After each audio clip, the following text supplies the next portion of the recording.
Passenger fares. Madam Speaker, looking to the key role played by the railways in meeting transportation needs of the people, any rise in passenger fares is not and should not be viewed as a measure for profit generation. If the fares remain at a level far below the cost of operations, the railways are bound to find it hard to provide safe, clean and comfortable journey to the travelling public. A modest annual increase of 5 to 6% in the fares over a period of, say, 10 years can provide about 6 lakh crore by 1 lakh crore by way of additional resources, which can substantially finance internal generation component of throw forward of about rupees 75,000 crore and give additional benefit to the travelling public by way of improvement in services. It is only a financially strong organization that can deliver better services and discharge its social responsibility effectively. The UPA government is sensitive to the needs of the people, and it was after wide consultation and deliberations that some revision was effected in fares from 22nd January 2013. The revision is expected to realize additional rupees 6,600 crores in 2013-14 fuel adjustment component.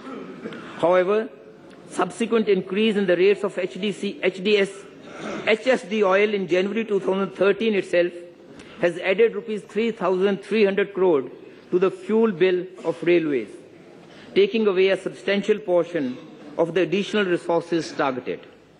Besides, electricity tariffs are also revised periodically.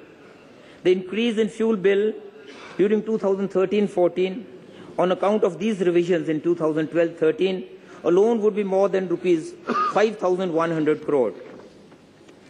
In the light of deregulation of HSD oil, railways finances need to be rationally insulated, and to this end, a mechanism to neutralize the impact of fuel prices on operating expenses is required to be put in place.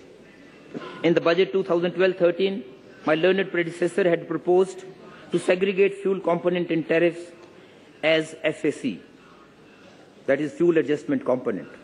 As then suggested, I propose that this component be dynamic in nature and change in either direction with a change in fuel cost, say twice a year.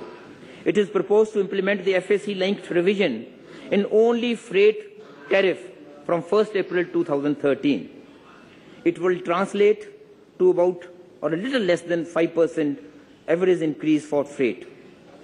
As regards passenger fares, since these were revised only in January this year, I do not intend to pass on the additional burden to them now, as railways will absorb the impact of rupees 850 crores on this account. There are a number of charges which have not been revised for the last several years. These charges are in the form of compensation for cost actually incurred by railways in rendering relevant services. I propose to effect marginal increase in some of these. These include supplementary charge for superfast trains, reservation fee, clerkage charge, cancellation charge and tatkal charge. However,